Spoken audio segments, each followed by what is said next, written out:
Hello बच्चों, ज्ञानदीप में आपका स्वागत है। आज हम बिन चिड़िया के जंगल का आगे का भाग पढ़ेंगे। तो चलिए पढ़ते हैं। कहते हैं युद्ध में सबसे पहले मनुष्य की सर्वश्रेष्ठ की बलि चढ़ती है। बोला जाता है कि युद्ध में सबसे पहले जो सबसे अच्छा होता है उसकी बलि चढ़ती है। मनुष्य में के सबसे अच्छा चीज़ का बलि चढ़ता है। उसके भीतर की करुणा मरती है। उसके भीतर की जो करुणा होती है, दया होती है, वो मर जाती है। एक दूसरे से जुड़ने जोड़ने वाली संवेदना मरती है। बोलते जो हमको एक दूसरे से जोड़ता है, सहानुभूति, वही मर जाती है। उसकी मनुष्यता समाप्त होती जाती है और उसकी मनुष्यता समाप्त होती जाती है। आधुनिकता और विकास के नाम पर आज जो अघोषित लड़ाई लगातार चल रही है जीवन में, बोलता आधुनिकता और विकास के नाम पर आज जो अघोषित लड़ाई चल रही है हमारे जीवन में, उसमें सांस्कृतिक मूल्य सबसे पहले बलि चढ़ती है। सांस्कृतिक मतलब संस्कृति, उसमें सबसे पहले बलि कौन से चढ़ती है? हमारी संस्कृति ही सबसे पहले बलि चढ़ती है। विकास की इस अंधी दौड़ में हम इसे महसूस ही नहीं कर रहे कि अपना कितना कुछ लुटाकर गंवाकर हम आगे जा रहे हैं। सच तो यह है कि यह आगे जाना भी एक भ्रम ही है। बोलता है हम तो विकास करते जा रहे हैं, लेकिन इससे हमको क्या नुकसान हो रहा है ये चीज़ हम नहीं देख रहे हैं। हम आगे बढ़ते जा रहे हैं, लेकिन बहुत कुछ लुटा कर गंवा कर हम बहुत चीज़ खोते जा रहे हैं। जैसे हम आगे बढ़ते जा रहे हैं, लेकिन कितने हरियाली को खोते जा रहे हैं, हाँ, और छोटे छोटे पशु पक्षियों को हम खोते जा रहे हैं। हमारा वातावरण ही पूरा चेंज होता जा रहा है, पर्यावरण पूरा बदल जा रहा है। ये सब हम खोते जा रहे हैं, लेकिन किसी का ध्यान इसमें नहीं है। वह नन्ही सी चिड़िया जो कभी चींची करती हमारे आंगन को भरा भरा बना जाती थी, अब कम दिखने लगी है। बोलते वह नन्ही चिड़िया जो चींची करती थी और हमारे आंगन में आती थी तो कितना अच्छा लगता था, भरा भरा लगता था। चिड़ियों की चहक से हमारा आंगन पूरा खिल जाता था, रौनक हो जाती थी। वो अब देखने के लिए नहीं मिलती है।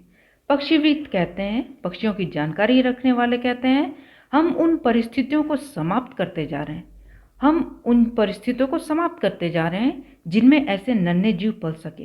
बोलते हम वैसे परिस्थिति ही नहीं पैदा कर पा रहे हैं कि ये छोटे छोटे जीव पल सके। क्यों? क्योंकि हम पेड़ पौधे काट रहे हैं और पूरा पर्यावरण वातावरण ही चेंज हो जा रहा है जिसमें ये लोग रह सके। उनके अनुकूल परिस्थिति हम पैदा नहीं कर रहे हैं, उनके विपरीत हम परिस्थिति पैदा कर रहे हैं। जो नन्ही जीव के लिए, ये चिड़िया हुआ, तितली हुआ, उन सब के लिए ज़रूरत है। परंतु प्रश्न सिर्फ उन परिस्थितियों के समाप्त होते जाने का नहीं है। मतलब प्रश्न केवल इतना नहीं है कि वो परिस्थिति ही समाप्त हो जा रहा है जिसमें ये जीव जंतु रहे। प्रश्न उस मानवीय एहसास को लगातार खोते जाने का भी है जो किसी नन्ही सी जान के होने को महत्वपूर्ण बनाता है, अर्थवान बनाता है। बोलता है प्रश्न ऐसी परिस्थिति को खोने का नहीं है। प्रश्न इस बात का है कि मनुष्य के दिल में अब इन छोटी पशु पक्षियों चिड़ियों के लिए कोई एहसास ही नहीं है, फीलिंग्स ही नहीं है कि वे इन पशु पक्षियों की रक्षा कर सके।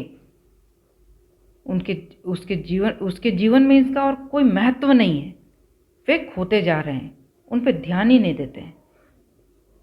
प्रश्न उन संवेदनाओं के भोतरे होते जाने का भी है। भोतरे का अर्थ है खोखला, जो प्रकृति के साथ मनुष्य के रिश्ते को आकार देती है, उस विराट के साथ जोड़ती है जो मनुष्य की लघुता को समाप्त कर देता है। बोलता प्रश्न उन संवेदनाओं के भोतरे होते जाने का भी है। मतलब वो खोखला होते जा रहा है, जो प्रकृति और मनुष्य के बीच जो रिश्ता है वो खोखला होते जा रहा है। सब अपने अपने उन्नति में लगे हुए हैं, किसी को किसी का परवाह ही नहीं है। किसी महानगर में चिड़ियों के कम होने का समाचार महज एक अदद जानकारी नहीं है। उस समाचार का अर्थ यह भी है कि हम कुछ गंवा रहे हैं। बोलता है महानगर में जब न्यूज़ आता है, किसी भी पेपर में न्यूज़ आता है कि कोई मतलब चिड़िया समाप्त होते जा रही या कम होते जा रही, ये केवल एक महज जानकारी नहीं है। उस समाचार का अर्थ यह होता है कि हम किसी चीज़ को गंवाते जा रहे हैं, खोते जा रहे हैं। अगर उस समाचार को पढ़कर भीतर खलबली नहीं मचती है और हम सिर्फ यह कहकर रह जाते हैं कि अरे हाँ, मैंने भी बहुत दिन से चिड़िया नहीं देखी। तो इसका अर्थ यह भी है कि हमारे भीतर की मनुष्यता का एक महत्वपूर्ण अंश निष्प्राण होता जा रहा है। निष्प्राण मतलब मरता जा रहा है, जिसमें जान नहीं है। बोलते हैं अगर उस समाचार को पढ़कर हमारे भीतर खलबली नहीं मचती है, हमारे भीतर कुछ उसका असर नहीं होता है, तो सिर्फ यह कहकर रह जाते हैं कि अरे हाँ, मैंने भी बहुत दिनों से चिड़िया नहीं देखी है। कुछ हमारे भीतर एहसास नहीं होता है, असर नहीं होता है, केवल हम ऐसे ही बोल के रहते हैं हाँ, हमने भी बहुत दिन से चिड़िया नहीं देखी। तो इसका मतलब ये है कि जब हमारे भीतर कोई असर नहीं होता है तो हमारी मनुष्यता का महत्वपूर्ण अंश निष्प्राण होता जा रहा है। मतलब हम भी निष्प्राण, मतलब जिसमें जीवन नहीं है वैसे होते जा रहे हैं। मनुष्य भी एक जीवन जिसमें नहीं है वैसा होता है, निष्प्राण की तरह होता जा रहा है, क्योंकि उसमें कुछ सोचने एहसास ही नहीं बचा रहता है। पिछली सदी के एक महत्वपूर्ण चिंतक सुमाकार ने कहा था, स्मॉल इज ब्यूटीफुल, यानी जो छोटा है वही सुंदर है। पहली सदी के एक महत्वपूर्ण चिंतक सुमाकार ने लिखा था, स्मॉल इज ब्यूटीफुल, यानी छोटा ही सुंदर है। सत्य शिव सुंदर मात्र शब्द बनकर रह गए हैं। बोलते ये जो सत्यम शिवम सुंदरम बोलते हैं ना, वो केवल एक शब्द बनकर रह गए हमारे लिए। हम इन शब्दों को जिएंगे कब? कब हमें यह चीज चुभेगी, खलेगी कि चिड़िया हमारे आंगन में चहकती फुदकती क्यों नहीं, तितली हमें दर्शन क्यों नहीं देती। बोलते कब हम इन शब्दों को लेकर जिएंगे, कब हमें ये शब्द दिल में लगेगी कि चिड़िया हमारे आंगन में चहकती क्यों नहीं है, फुदकती क्यों नहीं है, तितली हमें दर्शन क्यों नहीं देती। आजकल तो कोई गौर भी नहीं करता है कि ये फुदकती है या नहीं, तितली है या नहीं, सब अपने में लगे हुए हैं। हमारी त्रासदी तो यह है, त्रासदी दुख की बात, दुख। अब हमें कोयल की कूक भी अच्छी नहीं लगती। बोलती दुख की बात तो यह है कि कोयल का कुहू कुहू करना भी अब हमें अच्छा नहीं लगता। अरसा हो गया उस घटना को, पर आज भी वह याद है मुझे। लेखक बोलता बहुत लंबा समय हो गया, अरसा लंबा समय हो गया उस घटना को, लेकिन आज भी मुझे वो याद है। शहर की एक ऊंची इमारतों वाली कॉलोनी के ऊंचे लोगों ने एक कोयल पर पानी डाल डालकर उसे अपने यहाँ से भगा दिया था। बोलते एक शहर में ऊंचे इमारतों में रहने वाले कॉलोनी के ऊंचे लोगों ने कोयल वहाँ पे सुबह सुबह कुहू कुहू कर रही थी तो उसे पानी मार मार के भगा दिया था। उसका कसूर यह था कि वह पौ फटने से पहले ही गाना शुरू कर देते। पौ फटना मतलब सुबह सुबह। उसका बस कसूर इतना ही था कि सवेरे सवेरे जैसे सूरज उगता है वैसे ही वो गाना शुरू कर देती थी। उसकी कुहू कुहू से कॉलोनी के बड़े लोगों की नींद खराब हो गई थी, और वो जब गाना गाती थी कुहू कुहू तो बड़े लोगों की नींद खराब हो जाती थी। इसलिए उन लोगों ने उसमें पानी डाल डाल के उसे भगा दिया। ऐसी हालत में कोई चिड़िया हमारे आंगन में क्यों चहके? जब कोई चिड़िया आता है और हम उसको भगा देते हैं, डरा धमका के भगा देते हैं, तो वो वापस क्यों आएगा? अगर हम प्यार करेंगे तब ना चिड़िया आएगा। अगर मेरे दिल में उसके प्रति प्यार ही नहीं है तो क्यों आएगा?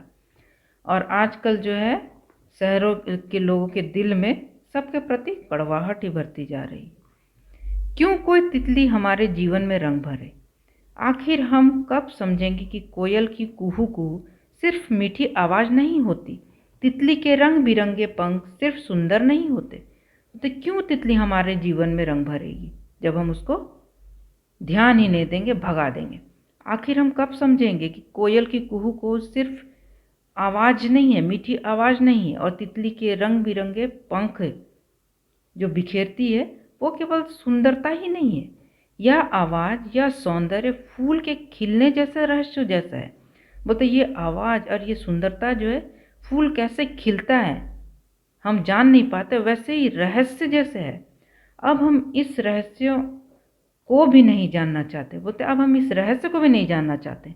हम इतने व्यस्त हो गए हैं विकास करते हुए, हम भूल गए हैं कि रहस्य को समझने की इसी प्रक्रिया ने हमें पशु से मनुष्य तक पहुंचाया था।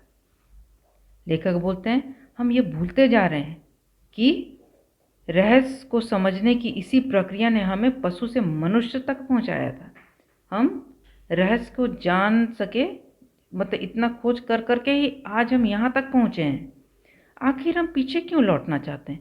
बोलते हैं हम इतना तो खोजबीन कर चुके, इतना रहस्य को हम जान चुके हैं, फिर आज हम ये क्यों नहीं समझना चाहते कि छोटे पक्षी जो हैं ये हमारे जीवन से क्यों चले जा रहे हैं, हम इसे क्यों नहीं देख रहे हैं, आखिर हम फिर से पीछे क्यों लौट रहे हैं। तो बच्चों, ये कहानी से हमें यही सीख मिलती है कि हमें अपना पर्यावरण को बचा कर रखना है और जितना हो सके आप पेड़ पौधा लगाइए और पक्षियों से प्यार कीजिए, पशु पक्षी से प्यार कीजिए और उसे बचा कर रखिए। बच्चों, ये चैप्टर यहीं समाप्त होता है। नेक्स्ट हम क्वेश्चन आंसर के साथ मिलेंगे। Thank you.